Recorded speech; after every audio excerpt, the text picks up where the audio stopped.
flow practice. This is the 7 o'clock interval. And in this interval today, we are working with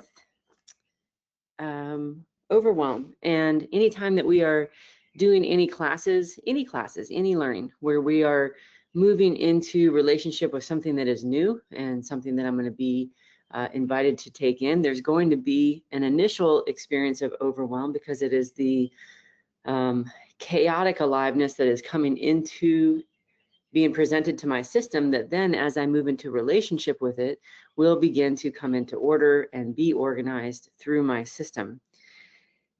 This weekend's Saturday retreat is going to be on how do we slow down these trains of overwhelm when we experience them. So if you imagine like you went through the training this weekend with us together and you could feel I have this thing and this thing and this thing and this, these are all the places I feel that I want to get stronger.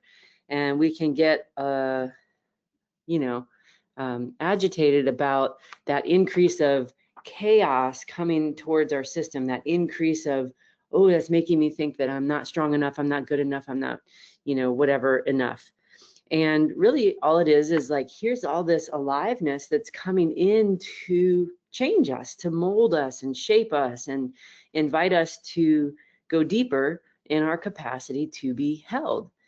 But it doesn't feel like that, not yet for the brain. Over time, the brain will be able to say, oh, this, what we might call anxiety or electricity, or maybe you guys can even share how it feels for you. What is the somatic, what is the sensory experience that it feels like? It might make me a little weak because I don't know how to hold all of it. What are you guys feeling as you are coming into relationship with it? How it feels to have many things that you want to get better at. Take a moment and notice, how does that feel in your system when you experience that this morning? Let's take a moment and share, and then we're going to do movements that allow ourselves to make room for that. And then over in this weekend's retreat, we're going to talk about how do you separate those little train cars when they're coming in at a fast pace. But this morning, we're going to make room for what it feels like. What does it feel like for you guys this morning?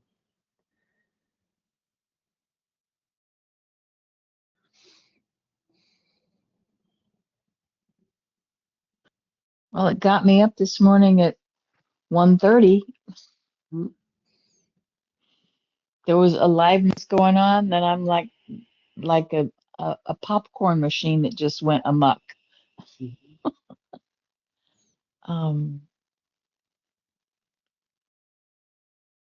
And what happened in this morning's practice when you were able to start taking each kernel of that popcorn and like lining it up, putting it in place?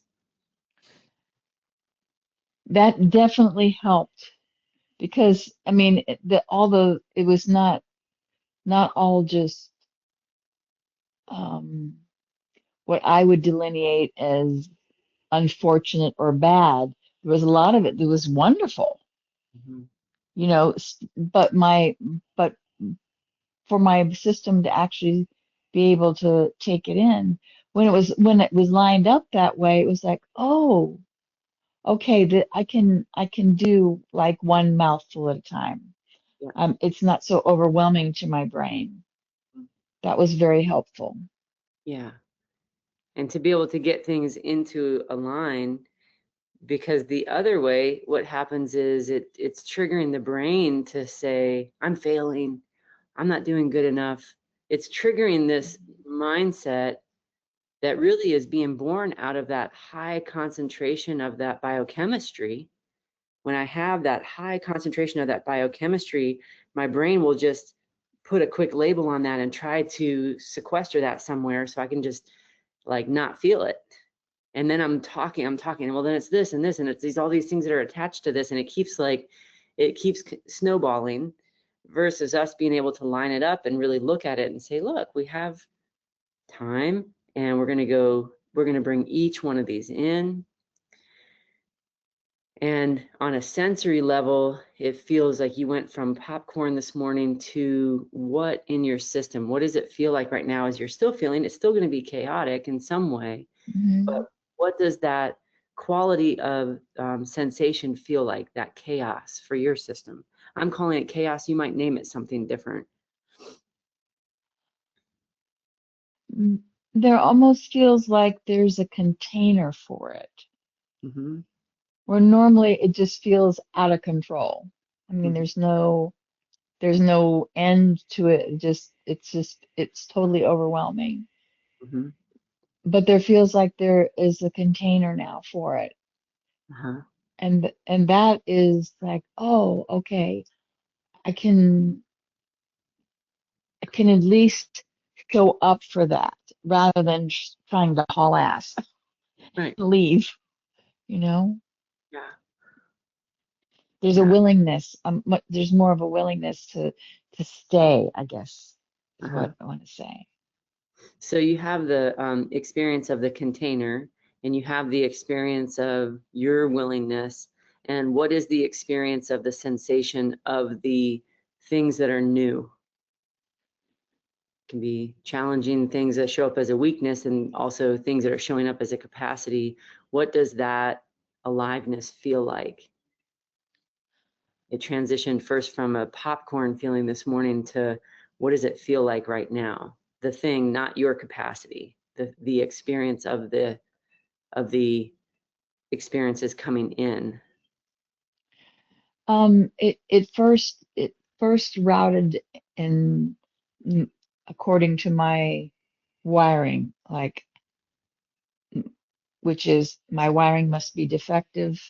I'm not getting a grasp on this in the way that I would like to. I'm um So I, that's triggering how your mind sees it. What does the right. quality sensation feel like? What we're trying to do is make a map for the brain of when this feels like. Some examples could be electricity or static or numbness or burning or franticness or heaviness. There's going to be some ways that are going to be very specific to how that comes into your system. Mine most frequently always comes in as if I have my finger in an electric socket. So so that's what it is, and watch what happens for your system. So it went from popcorn, which was, I don't want to put words in your mouth. So Mhm. popcorn felt like, and then the finger and electric socket feels like. Do you feel that more in your emotional sensory core, or do you feel that more in your limbs? No, I feel it more in my emotionally sensitive core, and it's in my solar plexus. Right.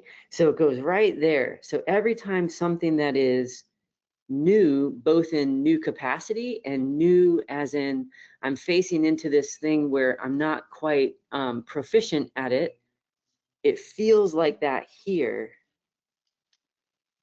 Yes, And so this is really yes. helpful for your nervous system, for your brain to make a map of. That's just newness. That's the aliveness. That's the raw aliveness of the newness as it enters my system. What happens is we're routed super fast, and you could say, yeah, well, then I'm feeling this way about myself. And we're going to take a step back before that. This is the pre how my mind sees it. I'm coming back into the sensation of it, and I'm letting the Mm. sensation of it move my body without me going into my routing. You see what I'm saying? Like, Yes. it's going to move me a different way if I can really begin to see this is what this feels like for me. And I think this will always feel like that specific sensation for you. Mine will feel different. Everybody's will be just a little bit different, and it will enter their body a little bit differently. But I think each of us have, it's going to pretty much always be that. So It like, always has been. Yeah, right, it right, always has been. Yeah, right. And so it's yeah. like, that's the lightning bolt of power that if my brain doesn't grab a hold of it and like make up these um, identifications about myself about it, And I'm able to actually let my brain make a map of, this is the raw material of newness, both in capacity and in where I'm growing. This is the raw material that if I let it move, it has a wisdom of what direction it's going to take as it moves through my system. And as I let it do that, it bypasses all of this old wiring for a moment to make a new pathway for then me to gather all of that old mindset and for it to find rest and turn into something new. Yeah. But it's the raw power of that, if I can feel that come in and I can notice this and I can let it move, even notice what happens as we're talking about it. Notice how it changes it already. Yep. Isn't that Yep. amazing? Hallelujah.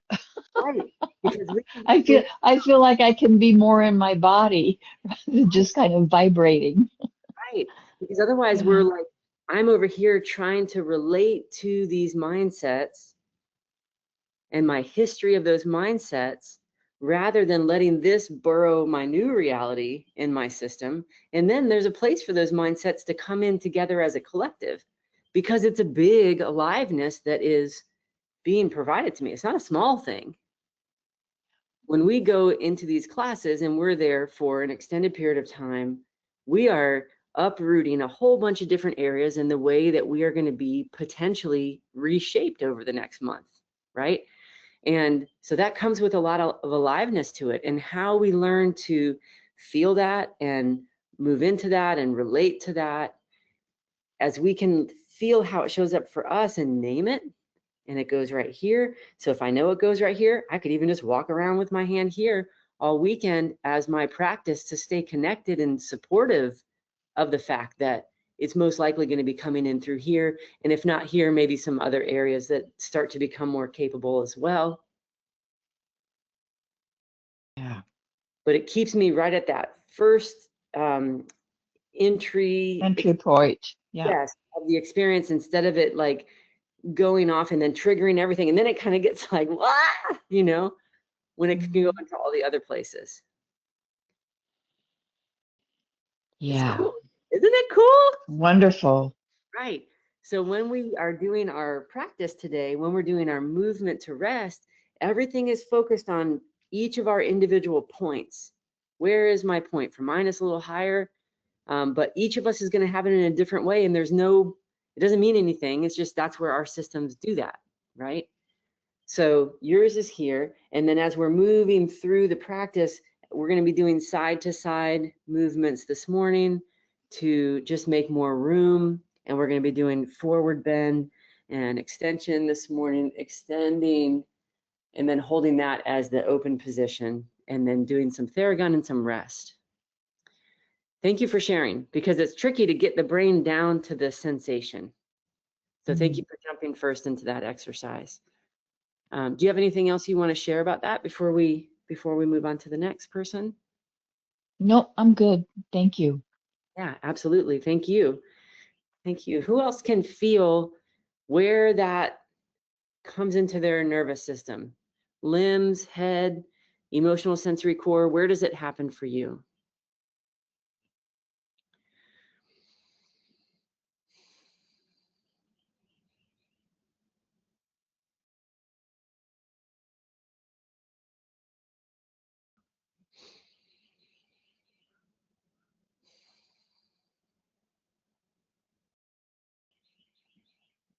I am unable to tell where it's coming in.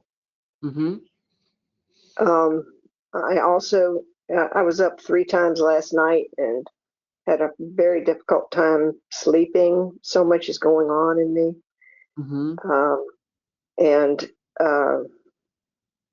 instead of being frustrated by that, I was just, I went in the hot tub to relax my muscles. I walked around, I got a drink, I went back to bed, I got up, I went back to bed. I wasn't overwhelmed by all of the movement, and I wasn't disappointed or upset that I wasn't sleeping as I have been. Mm-hmm. But not no but, and there's a but. It's like I'm confused because normally in Overwhelm, I'm feeling things all over the place, and I wasn't feeling overwhelmed this weekend. If anything, I was feeling like I had learned to focus my attention on a particular thing and work through it, and I didn't get overwhelmed by everything else that was coming in. And now I'm overwhelmed by the fact that I didn't get overwhelmed. It's so new, I don't know what to do with it. Mm-hmm. So it's a new capacity, right? It's a new capacity. Okay. Yeah, new capacity to be able to be present, even Yes. though there's a lot going on, right? So that's your new capacity, and you might be feeling it more in your brain than you do in your body. That might be coming through your Okay. brain more. I don't know. It may or may not be. So don't. Yeah, it might not be. It might be today as it has time to go through. We're going to be doing 2 movement practices and 2 rest practices, which will position your nervous system to digest a little bit more what has happened over the weekend, right? Okay. So as you can feel, one of the things you are able to feel is that there's a lot of things moving. There's a lot of things going on, you know. What we want to be able to do is to name those things. So can we start to articulate what are all the things? Over here I'm learning. Over here I could feel these capacities grew for me from the last time I did this class. This is where I grew, which is exciting. And then these are the places in which that are blind spots and I'm still growing, which is also exciting. My brain will be like, you know, very quickly goes into this is hard.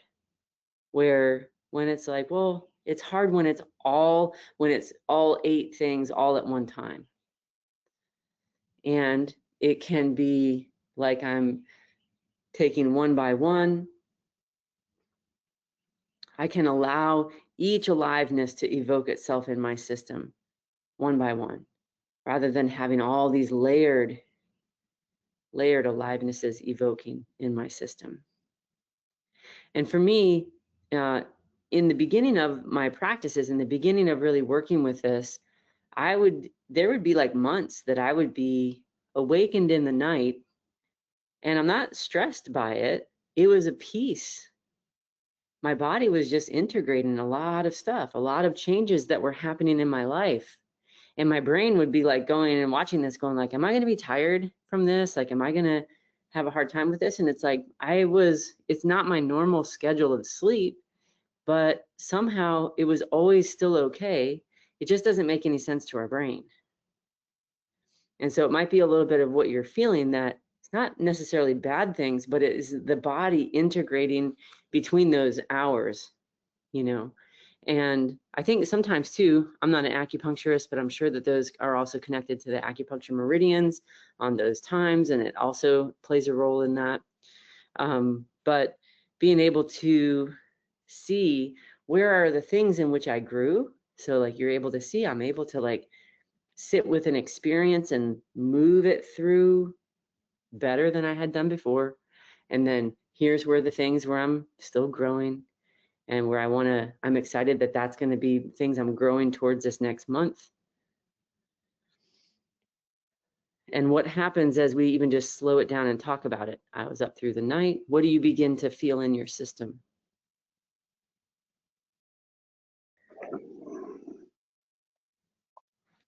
Well, it just feels new that there's not a lot of uh, overwhelming judgment, but there is this mental just trying to figure it out because it doesn't make any sense. Right. There's some of that, but it's not overwhelming either. It's there. Yeah. And your description, what you were talking about, sounds a lot like what I was experiencing, and it was almost for moments, it was almost more distressing than the old pattern because it's something I have no clue about how to proceed other than just as I was doing, just keep coming back to the support. Yeah. That's all I need to do.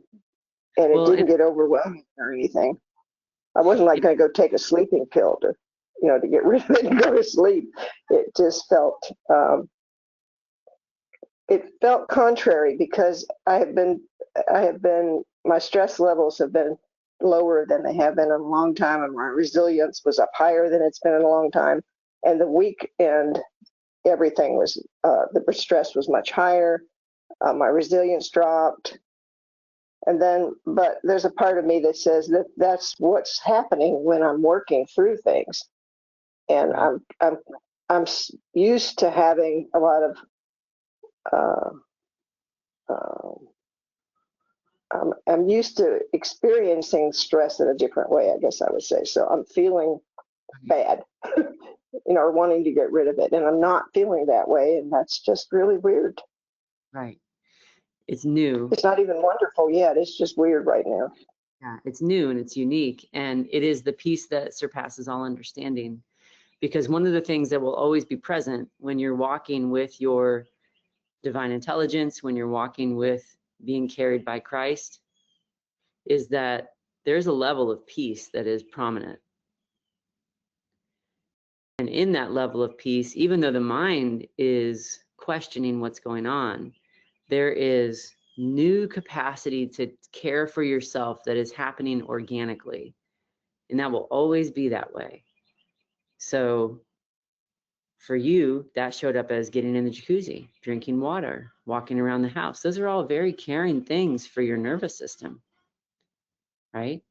For my system, that would show up as, that's when I started having a very specific place on my couch in my house with my ex-husband, that I would have my blanket, my stuff, excuse me, my sneezing is back, that I would have my blanket, my stuff, and I would go and I would be there and care for myself, even though it was 2 in the morning, 1 in the morning, 2 in the morning, 4 in the morning. Like, I would keep being up and I would keep sitting down and doing a rise and shine practice or just working in my journal, because things were coming together. I was being reformed into this peace. And when you guys are coming in and you're sitting in the class, and the directives of the class this weekend were much deeper. The directive of the class is, I don't want you to sit here watching this. I want you to feel this. So we're going slow enough where we're in a whole group and you are feeling what is happening with the demo to the best of your capacity, but just the invitation of that. And as each of you guys were doing that, all of you were doing that, then you were feeling your partner that you were trading. Then you were feeling yourself. Then you were feeling the next demo. Then you were talking with other people and feeling yourself changing. And then watching other people around you changing. So all of that is not a cognitive exercise as much as it is an embodied exercise.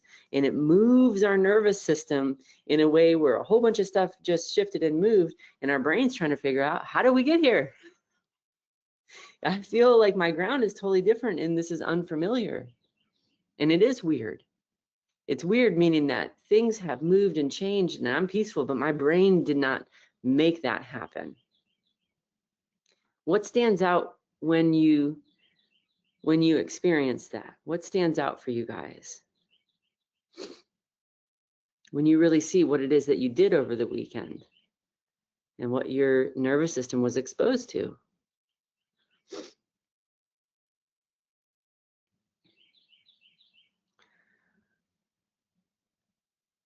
It makes a lot more sense of why I was feeling the way I was feeling. Yeah. Because when it's broken down like that, it's like, oh, that was a lot. Yeah. Taking in, yeah, and when I'm in the middle of it, I don't necessarily experience it individually like that. It's just kind of like standing in front of a fire hose, you know? Yeah. But Yeah. that help that those delineations helps me again chunk it down in bite-sized pieces, and it's like, oh, of course it would be this way. Yeah. Of course it's this way. Yeah.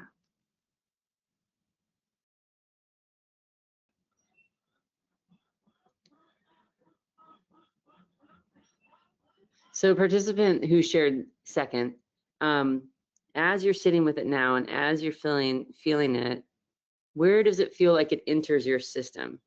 And does it feel, because your system may feel, when new stuff is coming in, may feel dispersed and kind of outside of yourself rather than in the emotional sensory core or in the body. So we want to be able to pick up, how does it show up for you? Because however it's showing up right now, that's probably pretty close to how it's going to show up consistently. See if you can sense, yeah, what do you notice? What I've noticed is that the conversation has really been helpful for me, because I thought I was out there on a limb by myself. Uh-huh. And when you started talking this morning, I wasn't experiencing any of those things. And I thought, oh no, I've messed up again. And yet I wasn't feeling like I did. I was just not feeling like the conversation, it was including me, until you started talking specifically about this, and it broadened the possibilities of what was going on. And now I'm feeling it in my lower abdomen. It's Okay. coming into that space in my lower abdomen. And I'm feeling included. It's like I didn't go off on a branch and deny everything. And I'm sitting here feeling like I was integrating as I went along, but now I'm not believing I really did it. Right. And now I am. I'm seeing that's possible, that this could be related to that. Does that Right. make sense? Yeah. And so that whole thing about getting it quote unquote wrong, or that you did Yeah. something wrong, that's one of your mindsets, right? That's Oh, yeah. brain will want. Mm-hmm. That's okay. We all have those. Like, I'm getting it wrong. I'm not good enough. I'm not smart enough. I'm not, blah, blah, blah. You know, we have those. Those are like little cul-de-sacs that we'll go into pretty quickly when this aliveness comes in that's new. So it's good. And you might want to be able to articulate the more of the, I'm putting words in, but this is probably not your words. So you want to be able to figure out what your words are, but more of that fluffy, elusive, I'm in whatever this is. There's a lot present. There's a lot of different things that are present here. And then it goes into your abdomen and feels like what sensation in the abdomen? What does it feel like as it's coming in the lower abdomen? In the past, I would have said it was anxiety and fear, but now it's just the aliveness finally entering my body, where it's been sitting in my head. And my Yes. head is not know what to do with it. But now it's starting to penetrate into the body, and the mind doesn't know how to accept that it did well. That's what it seems like. It's like I don't know how to accept that I didn't mess up. That's what's new. Even though I have had the experience of not messing up many times, I haven't digested that's even possible. Weird. So I'm So feeling that in my abdomen. yeah. And And here's it what's is a new experience, not to being in the abdomen, but of having, it's almost like I have mental support along with the anxiety now, whereas that's never been there before. right. And so one of the things with somatic experiencing that we do when we try to separate the word from the sensation. So your words Okay. are fear and anxiety, right? That's what my brain puts over just that intense aliveness, right? It puts fear and Right. anxiety on that. Like, okay, that's always going to be fear and anxiety. When it feels intensely alive, fear and anxiety. And what we would do in somatic experience is say, I'm going to hold that word and I want you to feel the aliveness of that move. And that's what you just did. You said, oh, like before I would name this fear and anxiety, but if we really are able to split that apart a little bit and you can really feel, this is the raw energy of how new experience is coming into my system. And it comes into my low abdomen. First, it goes into your brain. And as you said, your brain is actually partnering with this a little bit, but it all feels new. It all feels weird because the brain is used to having a lot more control and being the one that organizes the whole house. Well, now there's something else coming in and organizing the house, and the brain is like, I mean, I guess I like it, but I don't like that I'm not in control of it. I like where you put that couch, but I don't want to like it because I didn't put that couch there. Right? So it's weird when it's like, oh, there's this couch that's there that's for me to come and rest on. And that was a gift to me and it feels good, but I don't like it because I didn't choose it. It's like, this is where we really start to learn how remarkably intimate God's love is. If we can sit with how this power and how we are already designed to receive this power. And if I don't go into the way that I have done it, if you look at Jesus saying, I want you to deny yourself daily, which is deny this whole way that I believe and experience and name and all of this stuff. I want to deny how I have done it. I want to pick up that cross, pick up that intensity, and I want to follow this other pathway, which is a pathway of allowing and tenderness and allowing it to move through myself and me being a child, not being the one in control. And then from that place, my whole history can come into that. But it is a somatic exercise. It is a bodied, an embodied exercise. I have to be able to begin to let my brain learn what these sensations mean. They don't always mean fear and anxiety. It can be a part of it, but it's usually going to be more connected to it is a raw aliveness that is here getting ready to shape me and mold me in a new way if I can make room for that to happen. And if I can begin to understand my own body, where does that come first? So for yours, I think two primaries are your brain and your low abdomen. And even just as you put your hands on that and you're saying, I'm making room for what in the past felt like anxiety and fear. But as I just even allow myself to make room for that and I'm holding that, how does that begin to flow in a different way, even just in this conversation?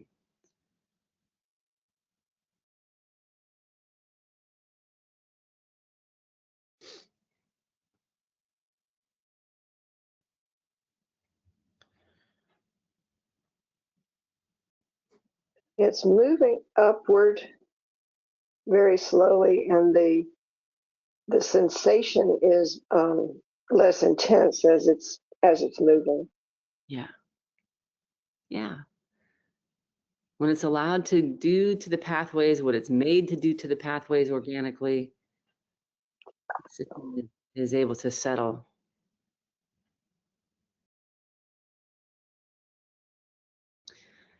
Who else wants to share how their weekend was and how they are with being a part of the class? And then where could you see yourself growing, and where could you see your points that you're being invited to strength train? And then how does that combine with all that's going on in your life? Because your life is also bringing new things too.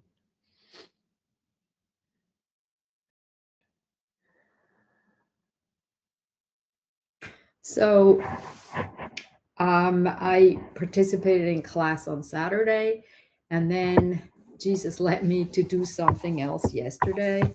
And interestingly enough, that falls right into the theme of overwhelm. And when you were giving us different words that it could be coming in, what really jumped out at me was franticness. Mm-hmm. Because I was in a situation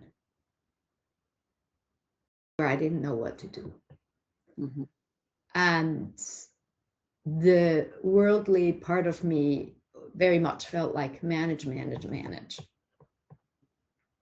But there wasn't really anything to manage for me. Where the practice has really been helpful for me is that I recognize when that happens and I don't nearly lose my mind. But inside, especially last night, what? No, because I like how your brain says nearly. I don't nearly lose my mind. Well, the thing, because of the environment, I have to suppress a lot of stuff or I would be kicked out. Yeah. That's why I phrased it like that. But inside of me, the franticness usually lands somewhere in between my heart and my stomach. Is definitely very heart related, but it's kind of low. And so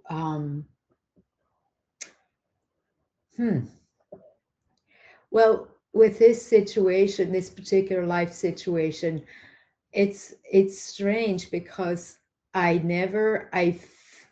absorb and I process and I practice, and then it changes, which of course you could say life in general happens like that. But in this case,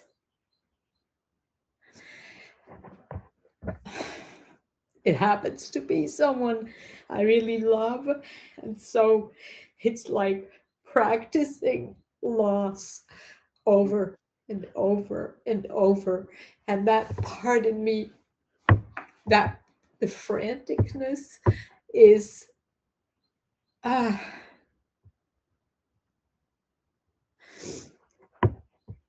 it just feels like I have to do more, I have to do more. So there's like, that used to be the reality. I have to do more, I have to manage more. And I clearly have learned that that's not what this is about. But each time there's like a step in the direction that I'm really fearful of. It's still hard. And the frantic is like something, it's a fear. It's a very deep seated fear. And the quality of being frantic is that because I'm so like paralyzed in fear that I'm missing something that I need to be doing. And so there's a couple things there. Do you have your book? You have your journal? yeah. Okay. So open it to where you can have the session notes page, the session notes. The daily notes. Yeah. Okay. Yeah. Daily, you're right. And is it blank right now? Is it blank? Yes. Okay. So go 4 lines down. Uh-huh. 4 lines down, write frantic. Okay.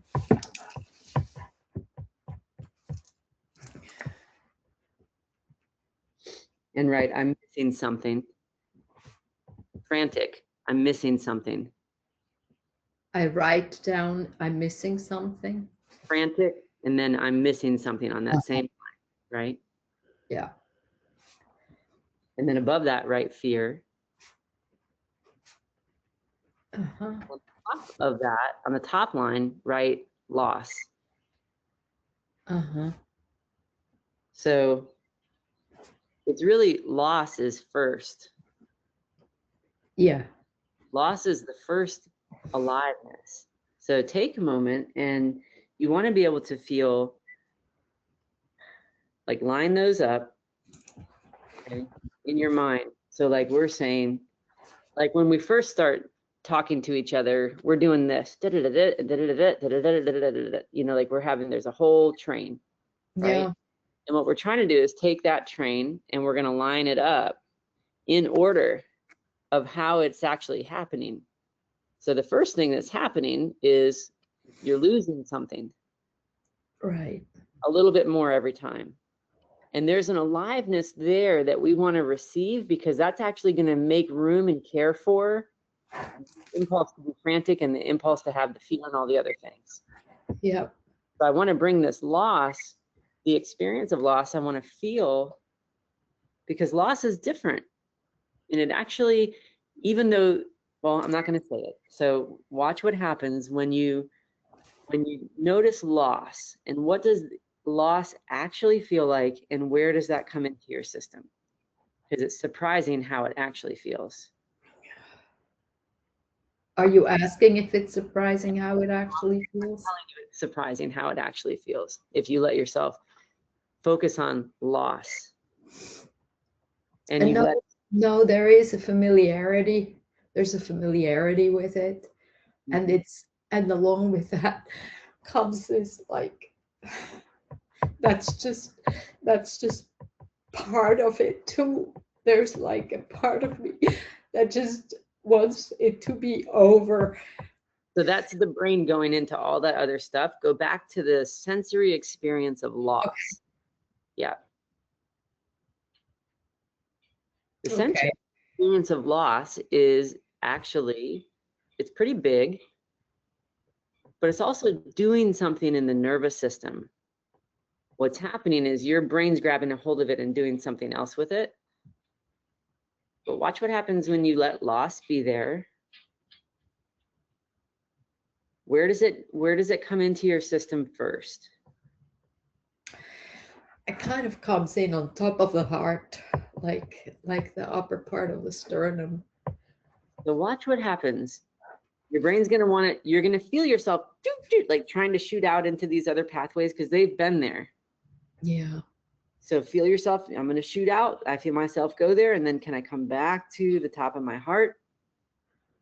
Can I come back to the experience of loss? And if I let the experience of loss move me,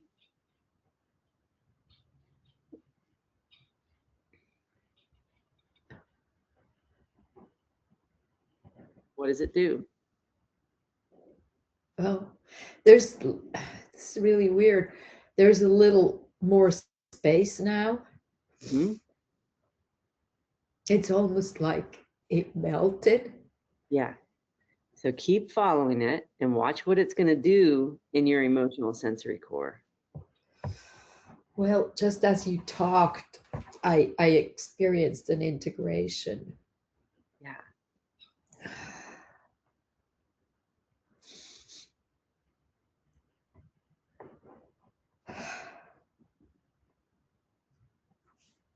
And when you look at, and I know this is kind of speeding this up a little bit, but it's interesting to see when you feel the intensity of that and it softens, it actually melts. It actually makes a whole different safe pathway for the frantic to be in and the feeling like you're missing something to be in. You see what I'm saying? It kind of like suctions that into the pathway that the loss, when I really let the aliveness of loss be there, it moves me differently. Yeah. And this is really the mechanics of the peace that surpasses all understanding. That living peace, when we can really take in and experience, and we can let the raw aliveness of that sensory experience move in our body without us jumping in and putting our whole history around it. And I know what this is, and I know where this is going to go. And, you know, the way that we do that, and then rather it's able to move me in a totally different way. That is actually how God designed me to experience loss. Uh-huh. And notice what it just did to your heart and your lungs. Well, it opened up, because I also noticed that I was also taking a really deep breath. Yeah. Yeah, it opened. It doesn't feel so, there's room there now, whereas before it was all very tight. Yeah. And when it's that tight place, I'm speaking for myself, for what happened for me yesterday. When it's tight and when the aliveness of how I'm being invited to change comes in, and I feel multiple things that are inviting me to change, I get frantic and dramatic and pull up my whole history on how this is, like I go into this whole victimization thing, and it's all this outward emotional expression stuff. Uh-huh. This is hard. Why does it always have to be me? I'm the one that has to do this. This is just so much. I can't keep doing this. Like I go into this whole thing, and in that, I don't come back in and let the aliveness that's moving try to move me to a deeper place. Yeah. But as soon as I let it move me to a deeper place, then there's a place in me to actually gather all of that. So it's not like I'm saying, oh, I'm just pushing that part of me away.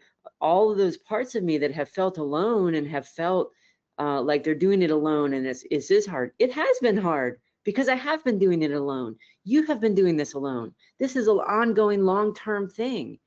That is true. And as we can receive how the mechanics of that move through our body, there is a seat for that brings comfort to that within our nervous system. And it's really remarkable because it's given to us and it changes us in that moment, just how you can feel. So then loss and overwhelm become really surprising. Or things that are new and weird, it becomes surprising because it's not this energy that's out here. To me, I feel like when it's like at the edge of my emotional sensory core, it's like sandpaper almost on my emotional sensory core. It's super uncomfortable, and it makes my whole nerves that are coming out of that area very irritated and very uncomfortable, and it triggers my brain to try to figure out how to get this to stop.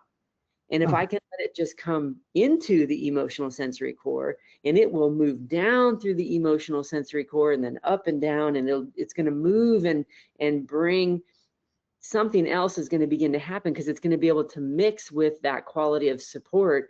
And then it does something else in my nervous system. All of a sudden there is a flip, and then all of a sudden I have capacity, and there's a safe place, and there's a pathway for the experiences to come in.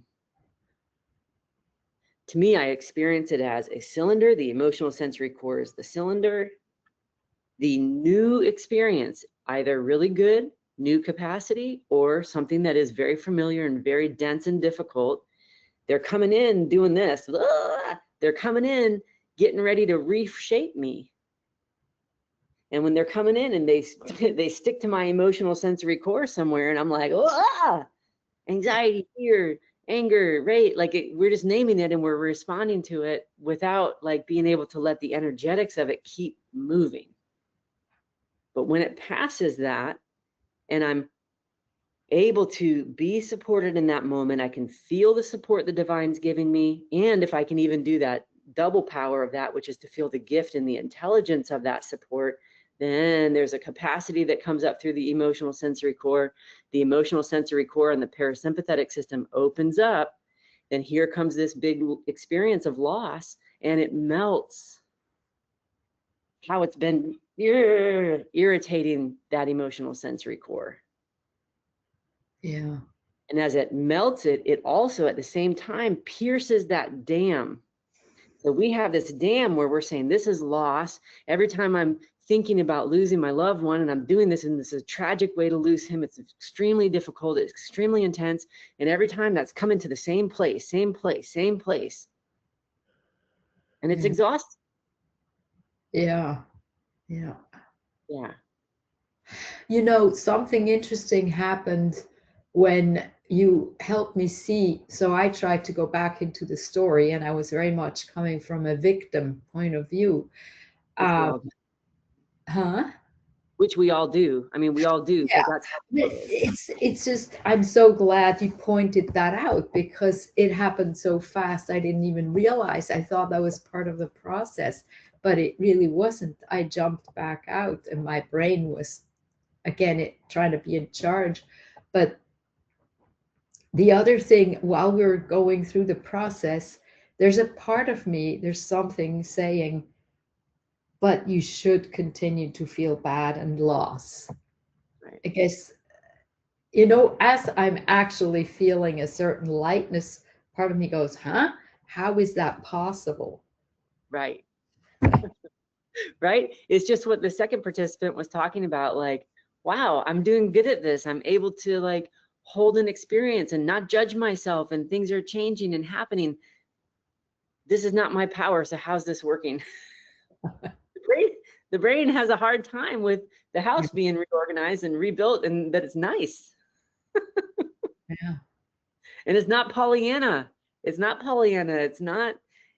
like we're over here trying to put on rose-colored glasses. It is that the physiology has moved back into, it has returned to its state of peace. Yeah. regarding this circumstance, that there is a pathway to peace, there is a pathway to rest for every circumstance we're facing.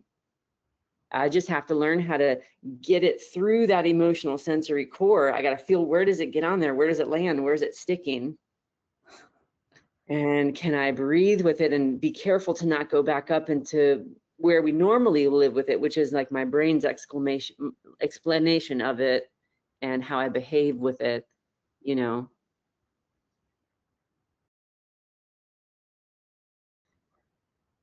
Over time, these are going to change. Like, we're moving this stuff. If you think about how in the past, we would have been stuck on some of these things and floundering there for a couple days, sometimes weeks. And instead, we're able to come through. If I can really look at my list, go from here, and then I can look at my list, go to here, and then can I feel what is the emotional intensity? What is the sensory experience for each of these? Can I feel where that is on the emotional sensory core? Can I open to that using movement, using Theragun to like help it make its way in? And then can I rest so that eventually my emotional sensory core is going to look like Swiss cheese, really, really tiny holes all through it.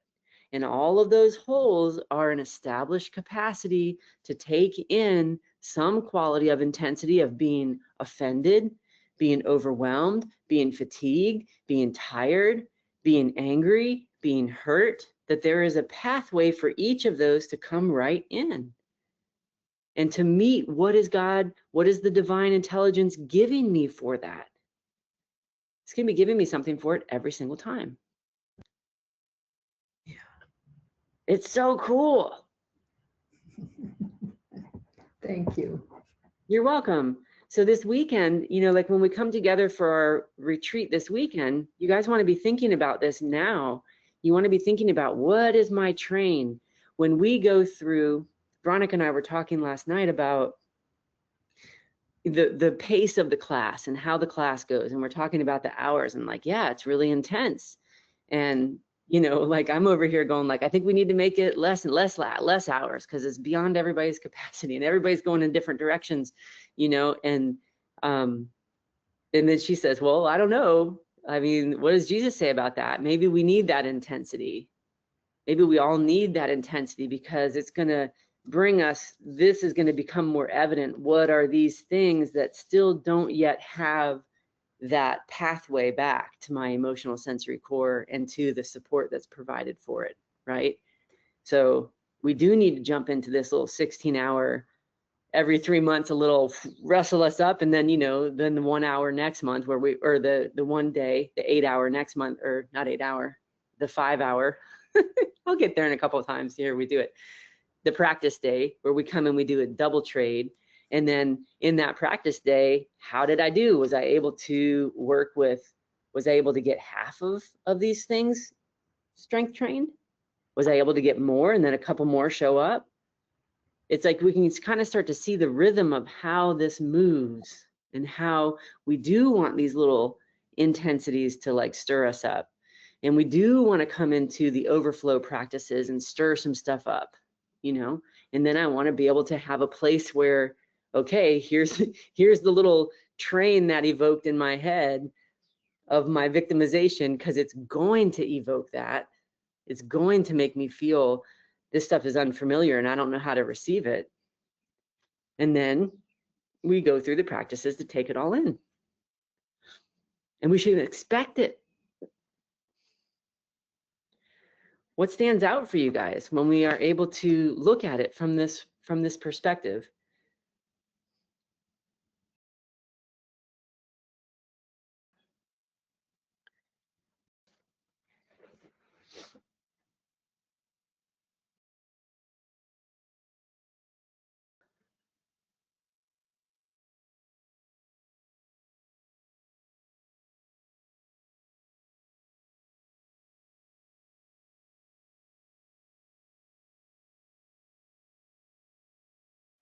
What comes to mind is the intensity, as I'm looking back over the weekend and then also comparing it to the first one that I did, which was so exhausting that I felt like I didn't get much of anything from it.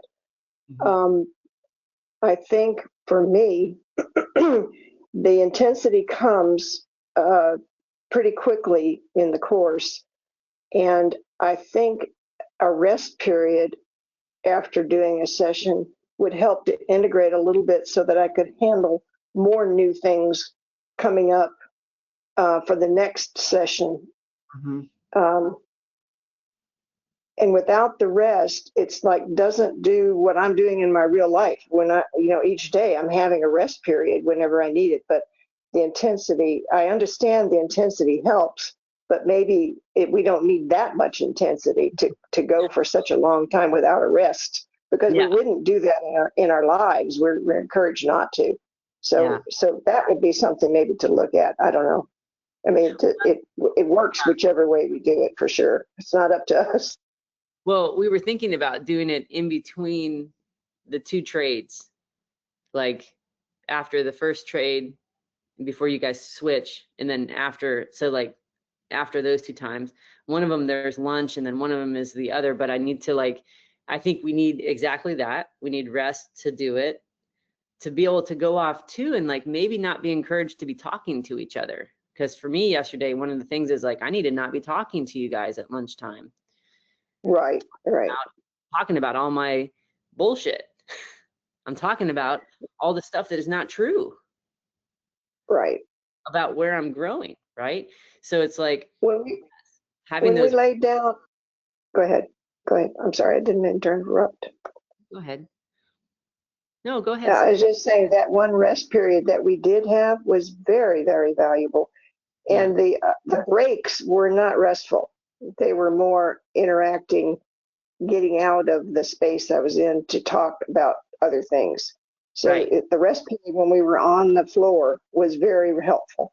And I was thinking in between the sessions, if I had a 10-minute rest period there, it would have been very valuable to be more present for the other exchange that I did.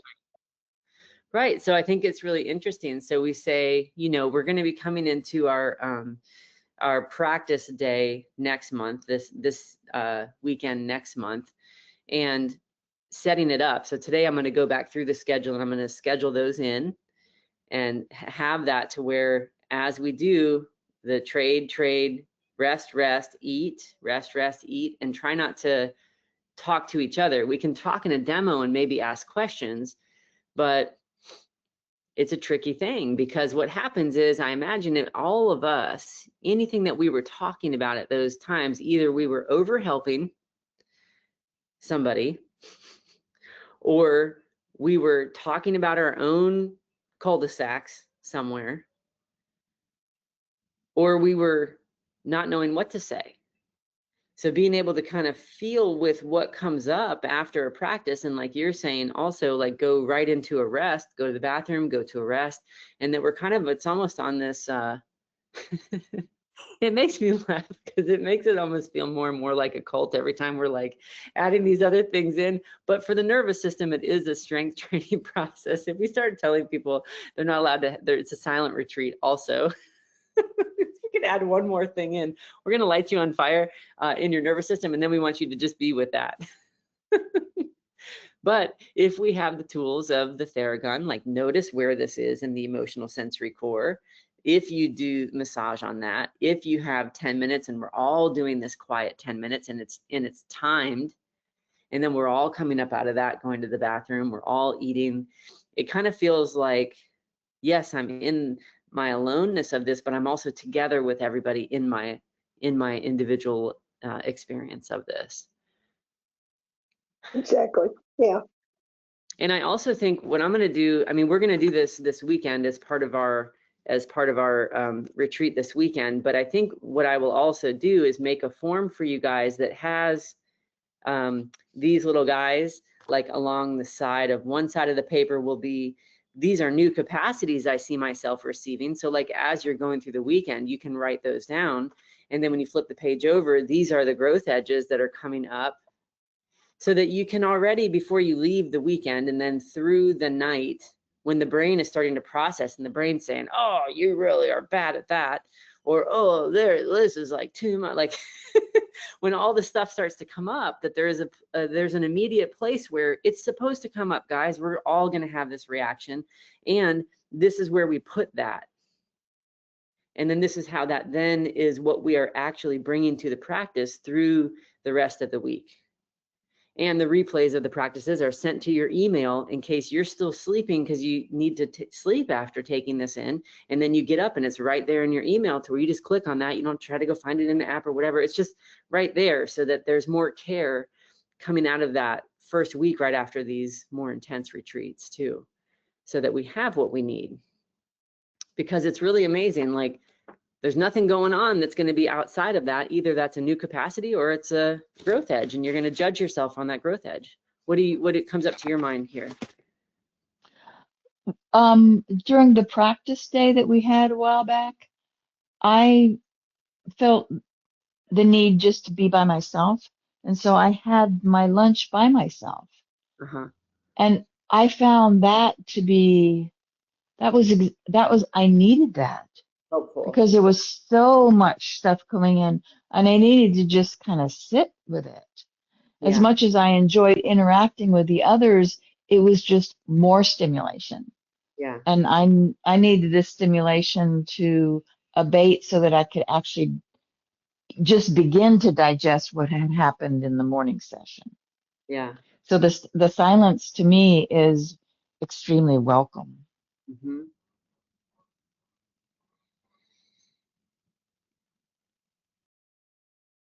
I think we have to have a little silence and a little bit of talking too. I think there has to be somewhere Both. that still. I agree. Yep. So maybe we have like a circle that we come back to before we begin the next one. Just short check-ins. Yeah. Mm-hmm. And be able to encourage, like I love this little train. I love the idea of, I can even draw the emotional sensory core and show these little holes, and that's what we're trying to do. When you're letting that intensity build as the practitioner and you're taking one, you want to pick the first thing that they say.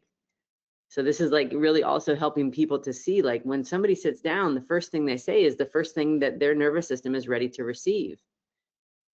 And this kind of helps us like understand how to hear that and see that and pause that and work with one little train car, and help that train car help us stay out of the way and help it make its way into piercing its pathway through the emotional sensory core, that where that's going to be for that person. And we're doing it ourselves and our own. This is genius. I think that to me is extremely helpful, because I have not been skilled yet in being able to do it in myself. So how was I going to be able to do it with another? Right. So thank you for that. Yeah. And even when we are skilled enough to do it in ourselves, when we get overwhelmed, it trips that system. Yep. So it's not that you're not skilled enough to do that in yourself. You have, right? You have, and you have with other people too. But when we have an increase of things that are changing and things that are going well, and interaction with each other, and there's a whole bunch that we've just taken in over a weekend, then it flips that switch and you're like, where am I? But it's like, oh, I got a 40-car train. I went this weekend and I got a 40-car train. And if we can, before we leave that last day, if we can write the cars of that train down, your brain is going to be in such a different place. That is very helpful. Yes. Yeah. Yes. And then we're just all say, well, Monday mornings after this the Mondays after the retreats, we don't have overflow and we don't have rise and shine, guys. Like, we come back on Tuesdays, because we're just going to sit with the fact that we're writing what comes up in these little cars. Can I even see what they are? And they're flowing and they're flowing and they're flowing. We can do private rise and shines, but I don't think we should have this.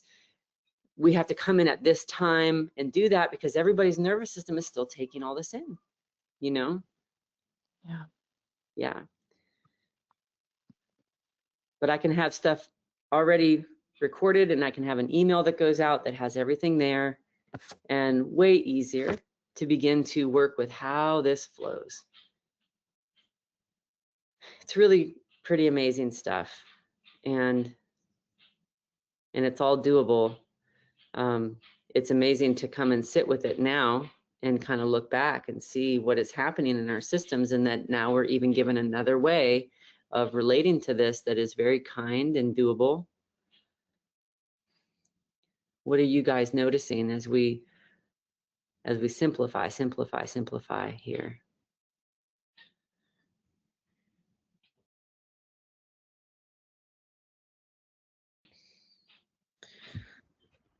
I like it a lot because it's kind of what I see happening with the whole process, like refinement, like things that used to take a lot longer take less time, and in that way it is simpler, and so the classes are shaped in a different way because it's kind of reflecting where our nervous systems are at.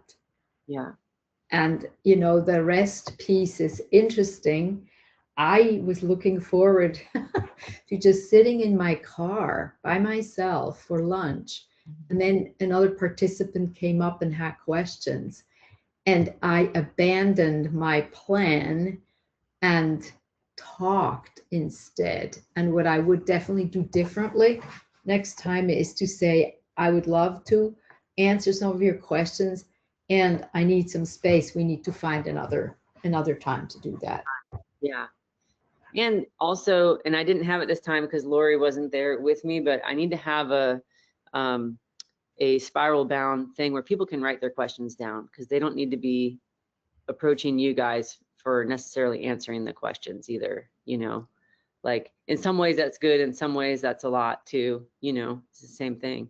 So it just takes a little bit of shifting of organization and expectation, and creating this environment that is an environment people can come in, and that there's places for all these things to flow, rather than flowing into each of us like bouncing our cul-de-sacs off each other, you know. Yeah.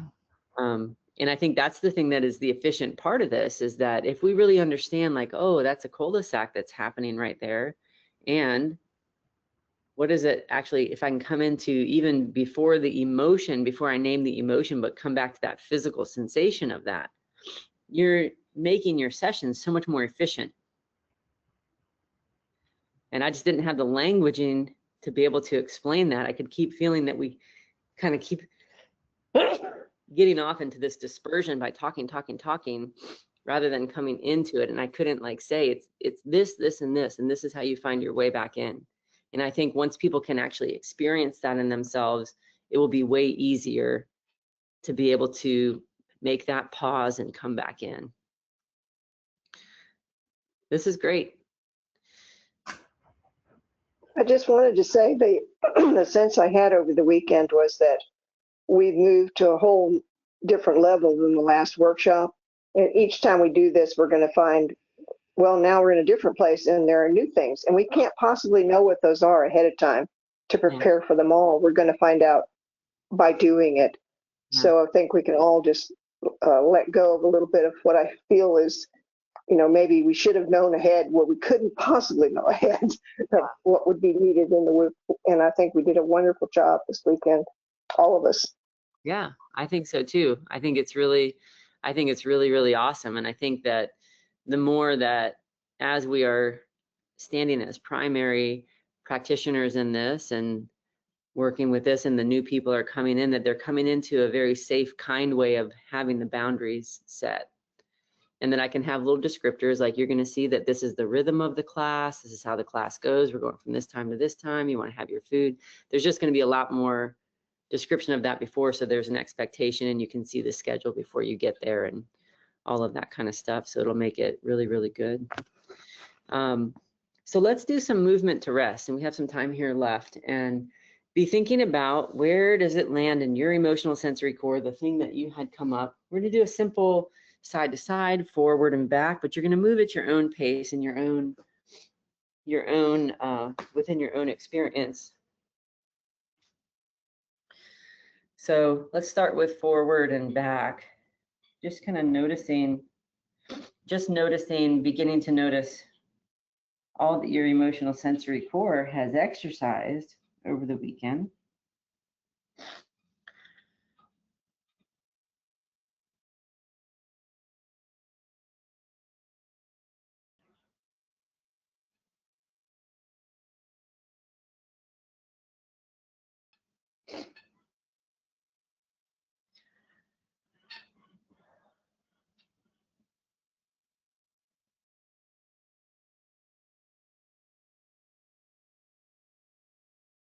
And we want to notice as we're sitting here, what is the quality of support that we feel in the way that we are connected to the floor?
And as you're noticing that quality of support, you want to soften with each breath in, and then with each exhale down, you're softening into that quality. And then we can go side to side,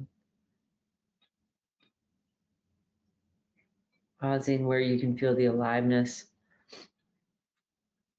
of tension or restriction in your system.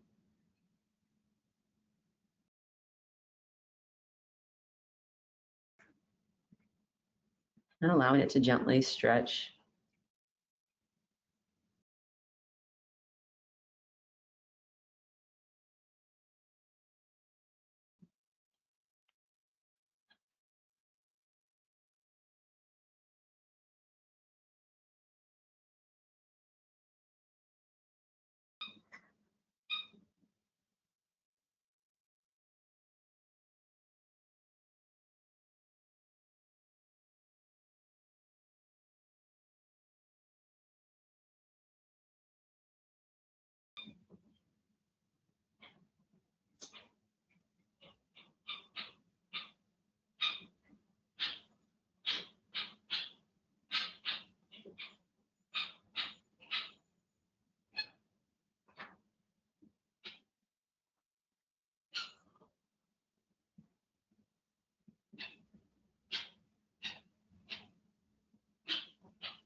Moving softer and slower with each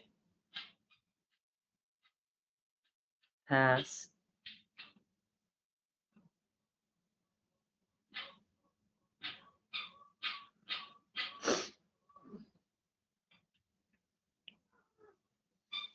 Hey, baby.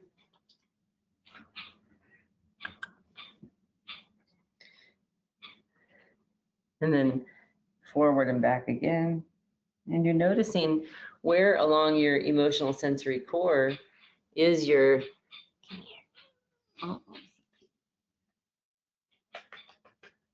where do you feel the experience really land? Listen to that guinea hen. He's wild.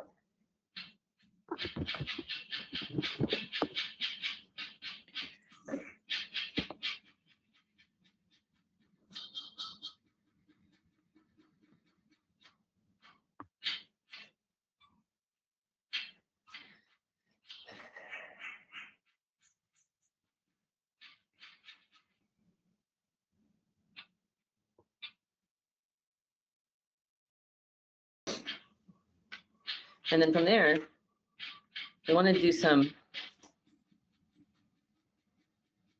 percussion to care for the tissues and that part of my body around where it's been holding that vibration and not being able to find its way into rest. not being able to find its way in. I want to be able to care for that with my percussion tool. Breathing to that percussion, exhaling out and softening.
Then we're going to bring that down. Turn that off, I mean. And we're going to lay down and move into a stretch, a side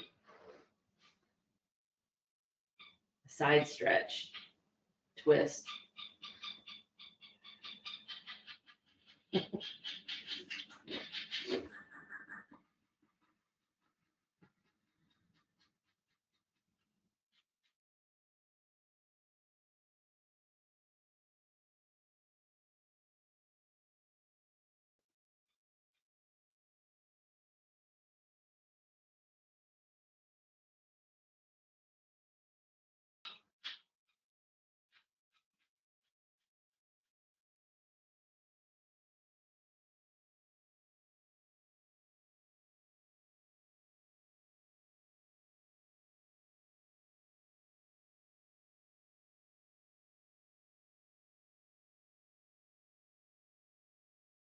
And come back to center and go to the other side.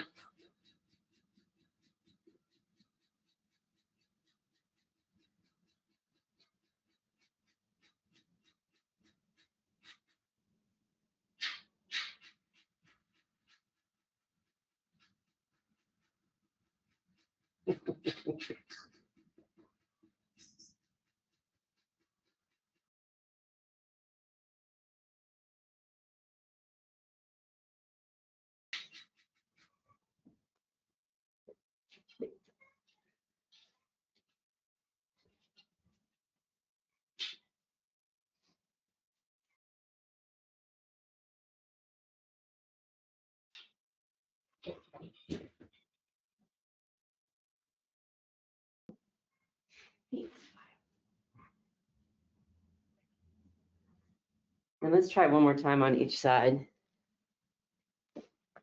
My guinea hen, he's sitting on the patio. That's why it's so loud. I apologize.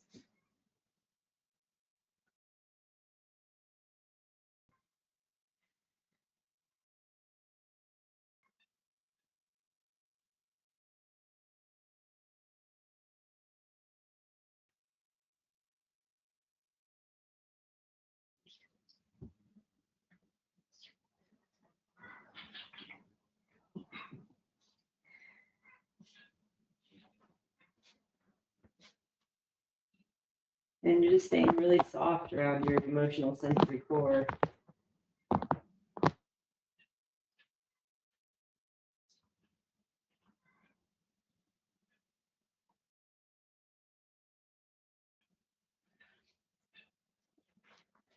And then coming back to center.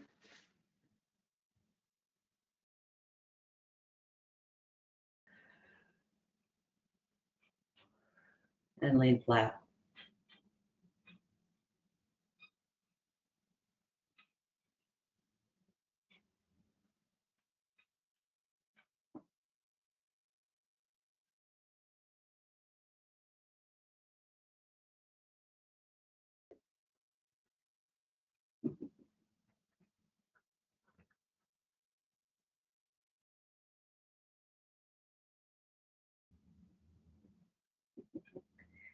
And then from there, we're just noticing as we lay flat, where does your body feel most supported by the floor?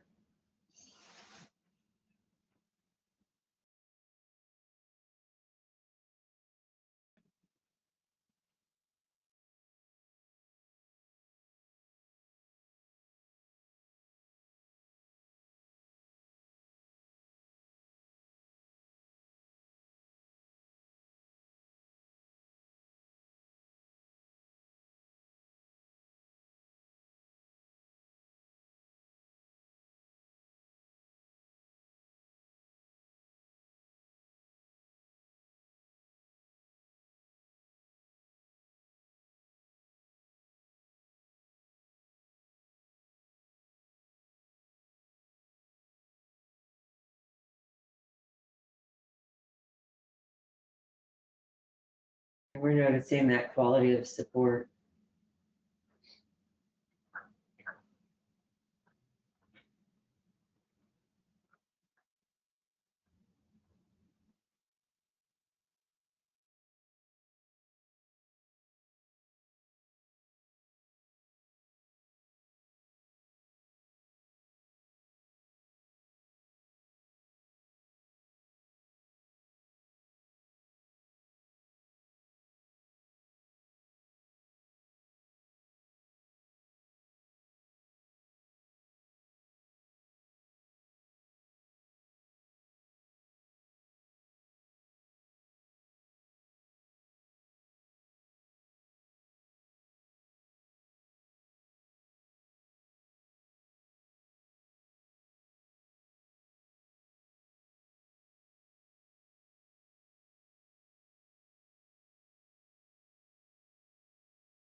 Taking a moment to notice how your system is able to rest.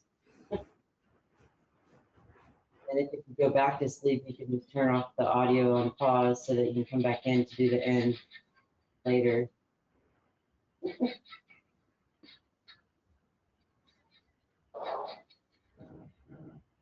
My guinea hen is like our brains today.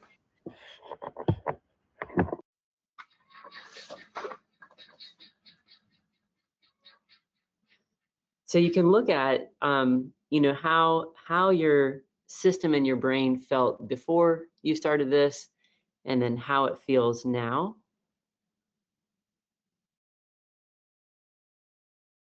After going through those movements, and see if you can, when you're drawing on your body diagram, when it corresponds with the movement, see if you can do a little before and after in the body diagram.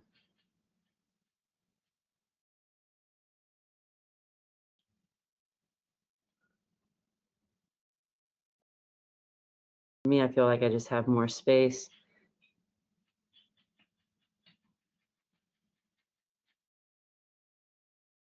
And my legs and limbs are resting more.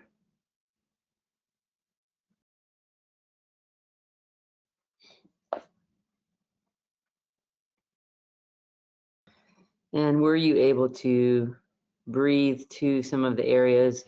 Were you able to unclench?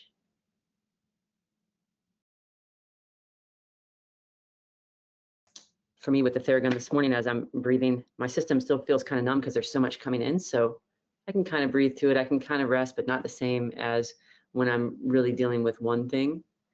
So when there's more and the things are bigger, it feels a little bit more overwhelming. But better now after the rest practice, or the halfway rest practice with my guinea hen serenading us. And notice what your quality of support is and what your restriction is.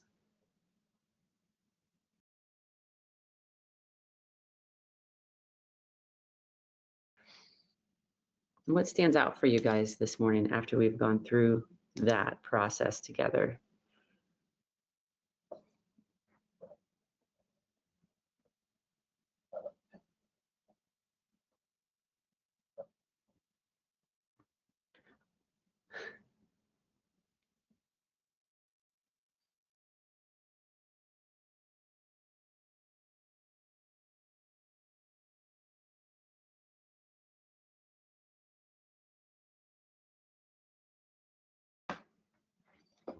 You guys might still be resting. So I appreciated the guinea hens squawking because because um I've been learning how to be kinder with my brain, with all of its commentary, judgment. And it's much easier to appreciate the guinea hen because the guinea hen is just doing what it does. I mean, there's no judgment about it. That's the way he or she was made, and that helps me be kinder to my brain that's the way it was made. And that as I was laying there, I had a similar situation a few sessions ago where I was doing a rest practice, and there was a dark barking dog, and I found it so irritating. And then I thought if I kept, because I kept on practicing going back to my place of support, it wasn't that the dog never stopped barking, barked and barked and barked, but it was almost like, again, like the rheostat of my nervous system turned down. It was not so alarmed by the what I perceived as the stress of that dog. And and as I was able to rest into the support more, I drifted away, and when I came back, the dog quit barking. which I thought was amazing because it had been barking nonstop for hours. It's like, I don't understand that, but I thought, but I think what was so curious to me about it was the fact that it it wasn't going away, but Mm-hmm. the way I was able to feel inside Mm-hmm. changed as a Yeah. result of allowing or focusing on my support more than I was focusing on the irritant, what I saw as an irritant, Right. which was really kind of kicking me to where I was being invited to go.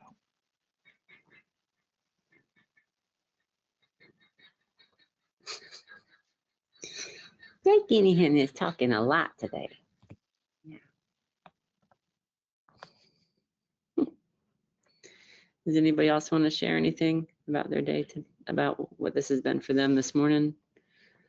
He's baby.